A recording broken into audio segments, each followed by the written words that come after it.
घर में दो बच्चे हैं, छोटे हैं बहुत, और ये रहनी और रहू ये दोनों बहन भाई हैं। रहनी के माता पिता भी नहीं है, सास ससुर भी नहीं है, पति भी नहीं है, केवल घर में दो बच्चे हैं। लकड़ी संविदा तोड़ कर लाती है और उसको बेचकर देकर थोड़ा सा चना इकट्ठा कर अपने बच्चों का पेट भर लेती। भाई रहू जिसकी धर्म पत्नी थोड़ी प्रीत था, ससुराल में कम थी। एक बात का थोड़ा स्मरण रहे अपने जीवन में, मेरा बेटियों से माताओं से एक निवेदन पहले भी रहा है, आज फिर करते हैं कि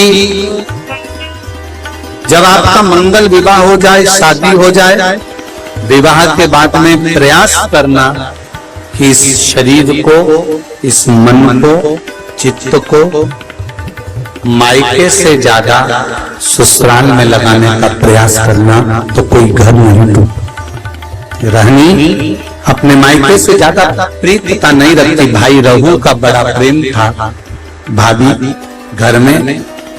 अब श्राद्ध पक्ष का समय आया, रहू ने अपनी पत्नी से कहा कि पिताजी को गए हुए समय हो गया, माता को गए समय हो गया, दादा दादी को गए समय हो गया, मैं गया का पिंड करने के लिए प्रयागराज काशी गया, यहाँ पिंड देकर मैं पुनः वापस आऊंगा और शिव जी की आराधना कर कर अपन भजन करेंगे, कीर्तन करेंगे, स्मरण करेंगे। तुम एक काम करना, अपनी धर्म पत्नी से रहू कहता है कि किसी ब्राह्मण को बुलाकर मैं जहां जहां पिंड दान करने के लिए जाऊं, आप दादा दादी के श्राद्ध में, माता पिता के श्राद्ध में किसी ब्राह्मण को बुलाकर भोजन करा, किसी ब्राह्मण को बुलाइएगा, भोजन कराइएगा। जब ये सुना तो धर्म पत्नी ने कहा, सुनो स्वामी, ब्राह्मण को भोजन करने बुलाऊं और ब्राह्मण अपने घर में ना आए, उसका एक कारण था।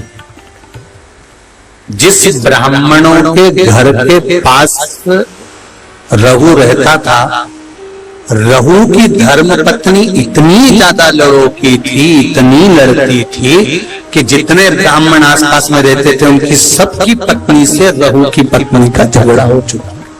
तो ब्राह्मण भोजन करने इसके घर में नहीं आए।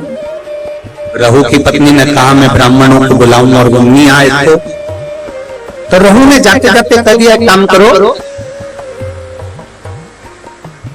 मेरी बहन और मेरे भांजा भांजी को भोजन करने के लिए बोला।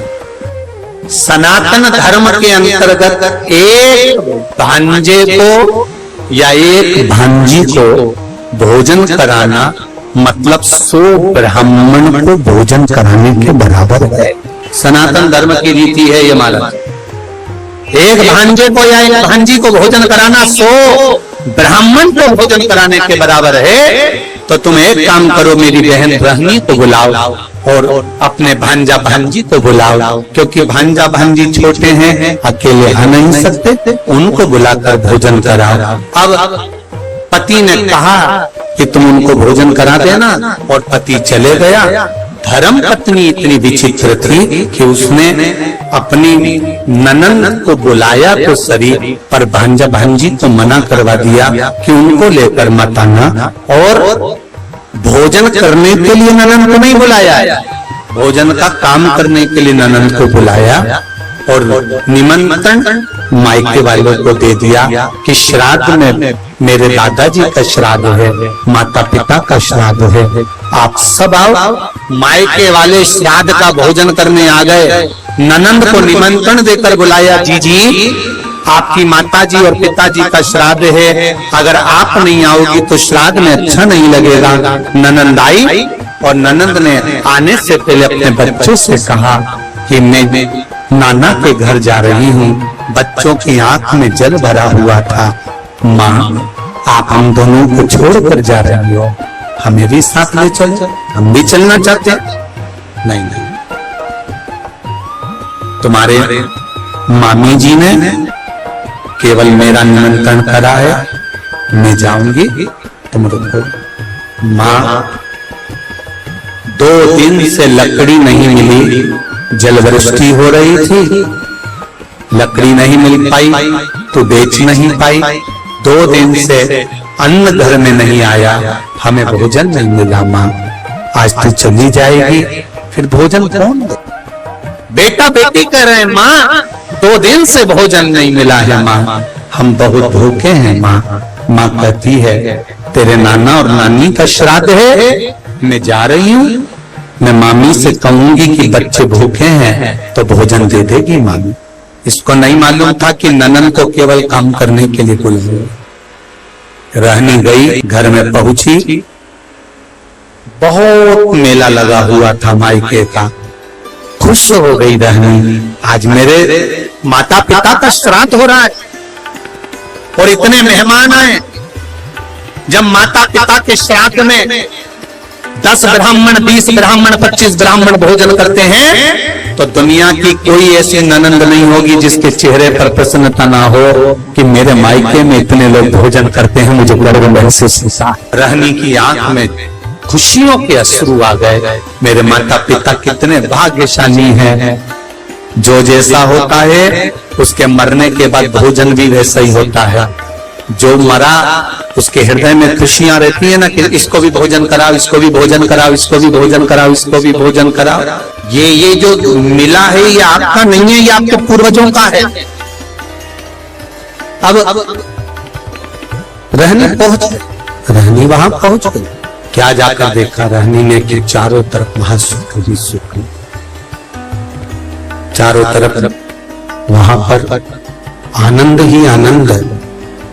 रहनी ने जैसे ही पांव रखा, भाभी ने रहनी का हाथ पकड़ा और हाथ पकड़कर भाभी रहनी को सीधे रसोई घर में ले गई। और रहनी सुनो, आपके माता पिता का श्राद्ध है, अगर बेटी भोजन बनाएगी तो माता पिता के श्राद्ध में माता पिता उसको प्रेम से ग्रहण करेंगे, लेंगे। बहुत समझने वाली बात है श्राद्ध पक्ष की। एक निवेदन आप सबसे करना चाहेंगे कि इसको जरा समझिए,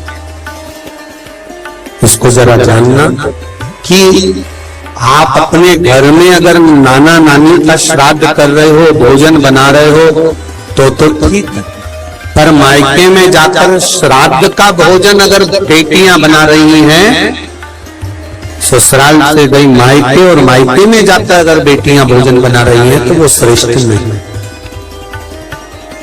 मायके में जो भाभी हैं, भैया हैं, परिवार है, कुटुंब है, वो भोजन का निर्माण करे तो उसमें सुख का अनुभव होगा। पर भाभी ने कहा दीदी भोजन आपको बनाना है क्योंकि आपके माता पिता का श्राद्ध है, तो माता पिता प्रसन्न होंगे, माता पिता को आनंद की अनुभूति होगी, माता पिता आनंद में होंगे। रहने ने कहा ठीक है, अगर मेरे माता पिता मेरे हाथ का भोजन करना चाहते हैं तो मुझे बनाने में क्या दिक्कत, मैं बना देती। रहनी ने भोजन बनाया, बेटी इंतजार कर रही है कि ब्राह्मण आएंगे मैं भोजन परोसूंगी, और ब्राह्मण आए तो मैं भोजन परोसूं, इसका इंतजार बेटी को हो रहा था। और रहनी ने देखा ना कोई ब्राह्मण आया, ना कोई संत आया, ना कोई सदगुरु आया, ना कोई वहां भोजन करने के लिए पहुंचा। अगर वहां पर पहुंचे तो केवल भाभी के मायके वाले पहुंचे, जो सब भोजन करने के लिए लग गए। और रहनी से कहा गया कि इन सबको भोजन परोस दिया जाए। भोजन परोसा गया, सबने खाया। आखिरी में रहनी जब भोजन के लिए बैठी तो भाभी ने कहा जी हमारे गोत्र का श्राद्ध है, इसलिए आप इस गोत्र में भोजन मत करो। हमारे गोत्र का श्राद्ध है इसलिए आप इसमें भोजन ना करिए। रहनी को उठा दिया गया तो रहनी ने पत्तल जो लगी हुई थी उसको उठाकर कहा क्या भाभी मैं अपने बच्चों के लिए, क्योंकि वो तो इस घर के भांजा भांजी लगते हैं, क्या उनके लिए भोजन ले जा सकती हूँ? रहनी ने जब पूछा तो भाभी ने कहा, नहीं दीदी, ये जो बचा हुआ भोजन जब एक पत्तल में लग जाता है तो हम इसको बाहर नहीं भेजते, आप रखे रहने दो। माँ रहनी रोती रोती अपने ससुराल पहुंच गई।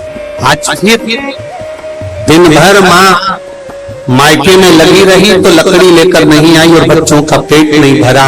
बच्चे 3 दिन के भूख से बिलख रहे थे, आंख में आंसू थे। माँ भी आज रो रही थी कि जिस मायके में बेटी जाती थी, कभी माँ बाप उसको भूखा नहीं आने देते थे, और भूखा तो भूखा, कभी माँ बाप उसको खाली नहीं आने देते थे, कुछ ना कुछ रखकर अवश्य भेजती थी। आज वो मायके से भूखी भी गई और कुछ भांजा भांजी के लिए भी नहीं दिए। रहनी ने विचार करा कि मेरे परिवार में मेरे बच्चे भूखे हैं, क्या करूं? रो रही है, आंख से आंसू निकल रहा है, बच्चे माँ की गोद में आकर बैठ गए। माँ कुछ खाने का दे दे। माँ ने कहा, एक काम करती हूँ, मैं पड़ोसी के यहाँ जाती हूँ। और रहनी पड़ोसी के यहाँ गई। पड़ोसी के यहाँ जाकर हाथ जोड़कर कहा, मेरे बच्चे भूखे, क्या थोड़ा सा भोजन मिल सकता? पड़ोसी ने कहा कि भोजन तो था, पर अब भी हमने गाय माता को दे दिया, अब भोजन बचा। रहनी रो रही, रहनी की आंख में जल और रहनी रोती रोती आंखों में जल भरी हुई घर पहुंच गई। बच्चे बिलख पड़े, माँ भूख लगी। बच्चे बिलख रहे थे। भाई रहू गया जी ने जो पिंडदान कर रहा था, जैसे ही पिंड बनाए, पिंड सारे के साले जितने थे वो काले पड़ गए। उसमें काली तिल भी नहीं डाली तो भी काले पड़ गए। पिंडदान करा, पंडित जी से पूछा, ब्राह्मण देवता मैंने पिंडदान करा, पर ये पिंड जो बनाए गए हैं ये सारे के सारे काले पड़ गए हैं, इन पिंड का काला पड़ना क्या कारण? ये पिंड काले क्यों पड़ गए? क्या कारण है कि पिंड काले हो गए? ब्राह्मण देवता ने कहा कि जब घर में सब ब्राह्मण भोजन कर रहे हो,